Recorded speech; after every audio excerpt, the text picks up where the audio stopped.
নিৰ্ণয়াৰ্থে ৰাৱণৰ দ্বাৰা কুশ আৰু সাৰণক প্ৰেৰণ।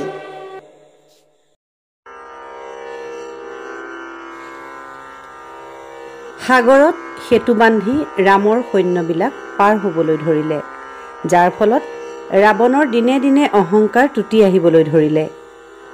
ৰজাই মনে মনে ভাবি আচৰিত হ'ল।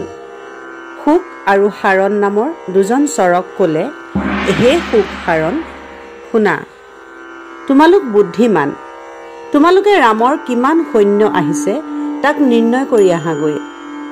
পাথৰেৰে গভীৰ সাগৰত সেতু বান্ধিলে।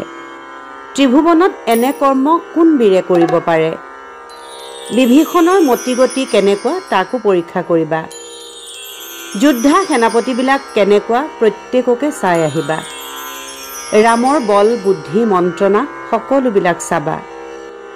প্ৰথমে জানি ল'বা সৈন্যৰ প্ৰধান কোন, ৰামৰ লগত কোন থাকে, লংকাত আহি কোন বীৰে যুদ্ধ কৰিব। ৰজাৰ আদেশ চৰে মানি ল'লে। ৰজাক প্ৰদক্ষিণ কৰি প্ৰস্থান কৰিলে। দুইজনে কপিৰূপ ধৰি বান্দৰৰ ভিতৰ সোমালেগৈ আৰু দেখে যে বান্দৰৰ লেখ জোখ নাই। কিছুমান পাৰ হ'ল, কিছুমান পাৰ হ'বলৈ আছে। লেখিবলৈ কাৰ শক্তি আছে? সৈন্য হিচাপ কৰি ভ্ৰমি ফুৰিছে সেই দুজন চৰে। সিহঁতক দূৰৰ পৰাই চাই আছে মিত্ৰ বিভীষণে। ৰাক্ষসৰ মায়াক ৰাক্ষসে জানে। বিভীষণে দুই চৰক চিনি পালে। ঘৰৰ সেৱক বুলি আস্থা নকৰিলে। বান্দৰৰ হাতত হাইৰাণ হ'ল। বিভীষণে ৰথৰ পৰা নামি দুই চৰক ধৰিলে, কিন্তু বিভীষণক ঠেলি চৰ পলাই গ'ল। দূৰৰ পৰাই বিভীষণে সেয়া চাই থাকি আচম্বিতে শালগছ উঘালি ল'লে। মহাকোপেৰে ৰাক্ষসৰ ফালে খেদি গ'ল। শালগছ ৰাক্ষসৰ ফালে দলিয়াই দিলে, কিন্তু ৰাক্ষসৰ বানেৰে গছ থান বান হ'ল। আন গছবিলাক আনিবলৈ ধৰিলে। গছৰ কোবত ৰথ গুৰা হৈ গ'ল। সাৰথি ঘোঁৰাৰ সৈতে পৰি গ'ল। হাতত গদা লৈ দুইজনে ঘোৰতৰ যুদ্ধ কৰিলে। বান্দৰৰ ওপৰত বান বৰিষণ কৰিবলৈ ধৰিলে। গদাৰ কোবত কিছুমান বান্দৰ মৰি গ'ল। সুগ্ৰীৱে উপায় নাপাই দুই হাত তুলি বুকু পাতি দিলে। বজ্ৰসম বুকুত গদা মাৰি দিয়াৰ লগে লগে গদা থান বান হ'ল। গদা ভাঙি যোৱাত দুই চৰক ৰামৰ ওচৰলৈ বান্ধি লৈ গ'ল। গুণৰ সাগৰ ৰাম তেতিয়া বহি আছিল। তেওঁৰ সোঁফালে তেওঁৰ মিত্ৰ সুগ্ৰীৱ বান্দৰ, বাওঁফালে অনুজ লক্ষ্মণ উপবিষ্ট। সেই সময়তে দুই চৰ ৰামৰ ওচৰলৈ আগুৱাই গৈ ৰামক ৰাজব্যৱহাৰে প্ৰণাম কৰিলে। তেওঁলোকে দুয়ো ভয়তে জীৱনৰ আশা এৰি দিলে।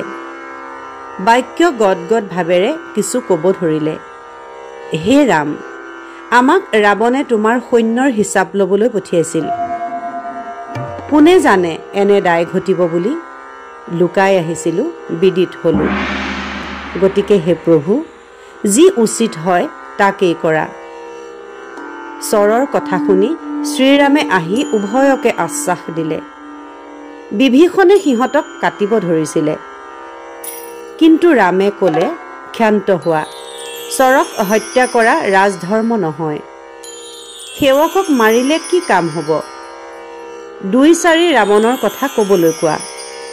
কোনো নথকাত মোৰ সীতাক ৰাৱণে হৰণ কৰি আনিলে। ভয়তে সাগৰৰ পাৰলৈ পলুৱাই আনিলে। সেই সাগৰকেই মই আজি পাৰ হ'লোঁ। ইহঁতক সোধা, ৰাৱণে আৰু কি ক'ব? মোৰ অগোচৰত সীতাক হৰণ কৰি আনিলে। সেইকাৰণে সাগৰত সেতু বন্ধ কৰা হ'ল। যিকোনো প্ৰকাৰে আজি ৰাতিপুৱাওক ৰাৱণৰ বংশৰ এজনকো চাকি দিবলৈ ৰখা নহ'ব। শ্ৰীৰামৰ দ্বাৰা ৰাৱণক ভৰ্ৎসনা। ৰাৱণে ত্ৰিভুৱনক জিনি সকলো সুন্দৰীকে নানান অলংকাৰেৰে স্ত্ৰী সাজি লয়। সকলো নাৰীয়ে ভয়তে তেওঁক ভজিব লগা হয়। সীতাক সেই হেতুকে হৰণ কৰি নিয়াৰ ফলত সীতাৰ শাপানল আৰু মূৰ কোপানলতে ৰাৱণৰ নিস্তাৰ নহ'ব। বিশ্বকৰ্মাই নিৰ্মাণ কৰা সোণৰ লংকাখন পুৰি ছাৰখাৰ হ'ব। ৰজা হৈ চৰক মাৰে, এই সংসাৰত অপযশ আনিলে। তোমালোকৰ লংকেশ্বৰক কোৱাগৈ। সেই দশস্কন্ধই চাওক, সাগৰত সেতু বান্ধি বান্দৰবিলাকেৰে লংকাপুৰী কেনেকৈ ঘেৰিলে। প্ৰচণ্ড কপিসকলে মেঘ খণ্ড খণ্ড কৰিলে। সাগৰে তেওঁলোকৰ শক্তি সহিব পৰা নাই। যুদ্ধত কাৰো ৰক্ষা নাই। হনুমানে অকলেই সকলোকে বধিব। তাৰ দশমুণ্ডক কাটি বিভীষণক ছত্ৰদণ্ড দি ৰাণী মণ্ডোদৰীক দিব।